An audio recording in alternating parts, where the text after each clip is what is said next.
Veterans of the so-called special military operation criticized the authorities of the Russian Federation at a gathering in Siberia. They expressed their dissatisfaction, saying that the authorities did not stand up for General Vladimir Shamanov, who was insulted by the head of Chechnya, Ramzan Kadyrov. How can young people even look at our government after this? How are they supposed to judge our government? How are they supposed to follow it, when first they themselves hand out awards, and then the head of one of the republics can just put him down, say that he's an enemy, a murderer, and a maniac? The Russian Federation's military added that they took the insult against Shamanov personally. Here we are promoting patriotism, love for the motherland, respect for veterans, especially for heroes of the Russian Federation. But in reality, people see the reaction too. It's absolutely zero. We talked about it, insulted the heroes of Russia, and forgot about it. Another target of criticism was propagandist Vladimir Solovyov, who was criticized for his verbal attack on Zid bloggers Pozniakov and Alex Parker. Why is it that this person, for example, I stopped watching his program several years ago, why does he still continue to broadcast on the country's main channel? Let us recall that earlier, in a published video, Solovyov revealed the location of the secret Rubicon drone unit base in the Russian army. Analyst Alexei Rykov notes that such statements are a frightening signal for the Russian authorities. Because this is when the infighting begins, like in a jar, when they're ready to tear each other apart. Some because they see that there's still injustice all around, and others because they're afraid they'll be hanged, and these ones know how to fight, while those need to hold on to power. As Reuters reported in September, citing sources close to the Kremlin, Vladimir Putin views the return of participants in the war in Ukraine as a potential risk that he wants to carefully manage in order to avoid destabilizing society and the political system he has created. US President Donald Trump held a phone conversation with Russian dictator Vladimir Putin and announced a new meeting. According to him, they discussed the prospects for ending the war in Ukraine. The American leader said that the conversation with Putin was very productive and marked a major step forward. As a result of the conversation, the leaders of the two countries agreed that their representatives would meet next week. The United States will be represented at the meeting by Secretary of State Marco Rubio. Marco Rubio will meet with his Russian counterpart, who, as you know, is Lavrov, and this will happen quite soon. Trump added that after this, he will meet with Putin in Budapest to try to put an end to the war. According to him, the meeting could take place within 2 weeks. Donald Trump reminded that on October 17th, he plans to meet with the President of Ukraine, Volodymyr Zelenskyy, in the Oval Office. There, among other things, they will discuss the conversation with Putin. The US President also said that during the conversation with Putin, the topic of providing Ukraine with Tomahawk missiles was discussed. Answering a journalist's question, he noted that Putin tried to dissuade him from making the deliveries. At the same time, Trump did not say whether Ukraine would receive the missiles. I said, Putin, you don't mind if I hand over a few thousand Tomahawk missiles to your opponents, do you? He didn't really like that idea. He didn't like it. Trump also believes that a meeting between Ukrainian President Volodymyr Zelenskyy and Russian dictator Vladimir Putin could take place. White House Press Secretary Caroline Leavitt announced this at a briefing. As is known, Ukrainian President Volodymyr Zelenskyy has already arrived in Washington at the invitation of the US President. According to the schedule of the American president, the talks will take place over lunch in an informal setting and will be closed to the press. Germany has demanded that Hungary arrest dictator Vladimir Putin if he comes to a meeting with the US President. Berlin reminded Budapest of its obligations to the International Criminal Court. Hungary had previously announced its withdrawal from the jurisdiction of the ICC, but this decision will only formally take effect in 2026, so the warrant is still valid. However, Budapest refused to arrest the Kremlin ruler Putin, as stated by Hungarian Foreign Minister Péter Szijjártó. We are respectfully awaiting President Vladimir Putin, of course.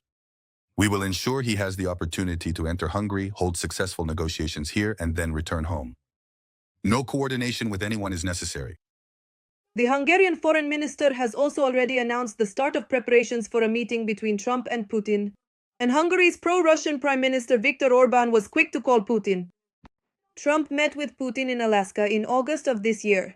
At that time, the US president came to the meeting intending to reach an agreement with the Russian dictator to end the war in Ukraine. But as reported by the Financial Times, instead Putin rejected his proposal and angered him with a history lecture. Sources told the publication that Trump was very surprised by Putin's lecture, raised his voice several times, and even threatened to walk out. In the end, he cut the meeting short and cancelled the planned lunch. At that lunch, the delegations were supposed to discuss economic ties and cooperation.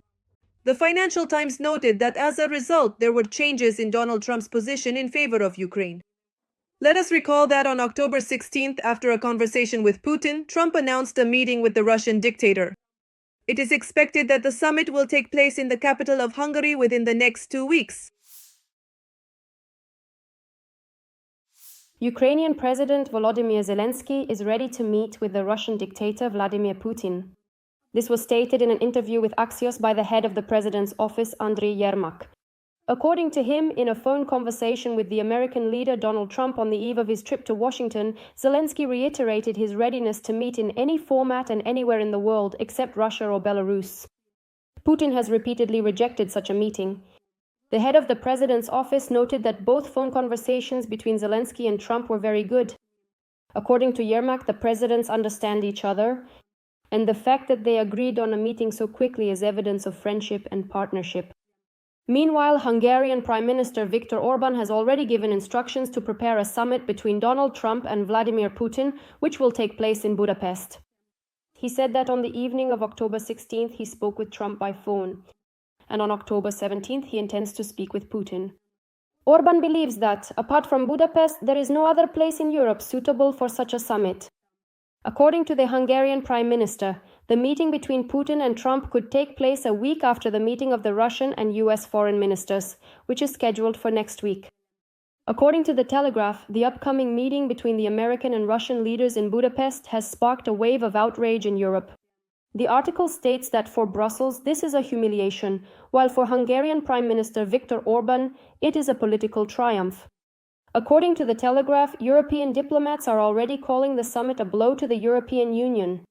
After all, the negotiations between the US and Russia will take place in a country that has repeatedly blocked support for Ukraine and maintains close ties with the Kremlin. On the night of October 17th, a series of powerful explosions occurred in occupied Crimea. According to the Telegram channel Crimean Wind, drones attacked an oil depot in the village of Vardiysky, resulting in a large-scale fire breaking out there. There are also preliminary reports of a hit on an ammunition depot. According to the channel, the attacked oil depot belongs to a network of gas stations, which could lead to an even greater shortage of gasoline and diesel fuel in occupied Crimea. Crimean Wind reports that many ambulances arrived from Simferopol to the village of Hvardiyska. Explosions also occurred in Saki and Novofedorivka, and in Yevpatoria, classes in schools were cancelled. The occupation authorities reported damage to several electrical substations in the temporarily occupied territory of Crimea. At the same time, they remained silent about the massive fire at the oil depot. According to subscribers of the Telegram channel in Hvardiyske, there were strikes not only on the oil depot but also in the northern area, as well as on the Russian garrison stationed near the airfield. In addition, the spokesperson for the Ukrainian Navy, Dmytro Pletenchuk, said on the Apostrophe channel that during the overnight Ukrainian drone attack on Crimea, Russian forces shot down their own aircraft. He did not provide any further details, adding that all information is currently being gathered in Crimea. It should be noted that the defense forces are carrying out a series of successful strikes on military targets in temporarily occupied Crimea. One of the main targets remains the Crimean Bridge. Ukraine is awaiting a decision from US President Donald Trump regarding the provision of Tomahawk missiles, which could inflict significant damage on Russian military facilities on the occupied peninsula. Furthermore, in September, Donald Trump stated that Ukraine, with the support of the European Union, has every opportunity to fight and restore all of its territory to its original state. This indicates that Ukraine has the potential to liberate temporarily occupied Crimea quite soon. The Ukrainian Navy confirmed the crash of a Russian Su-30 in temporarily occupied Crimea on October 17th. It is reported that a Russian radio intercept mentions both engines catching fire. It is likely that, while repelling a UAV attack using air defense systems, the enemy shot down their own multi-role fighter jet. Earlier, the spokesperson for the Ukrainian Navy in the ISU, Dmytro Britanchuk, stated that Russian forces shot down their own aircraft while repelling drones over the temporarily occupied territory of Crimea. They were defending against Ukrainian attacks so vigorously that they ended up shooting down their own plane over Crimea. The struggle continues. When a journalist asked for more details about the plane, Britanchuk made a joke in response. The details are currently being collected on the territory of Crimea.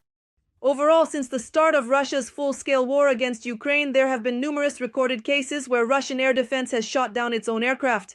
In the first weeks of the aggression, Russia lost up to 6 aircraft to its own air defense missile systems. In 2023 to 2024, there were recorded cases where Russian air defense shot down its own missiles and drones.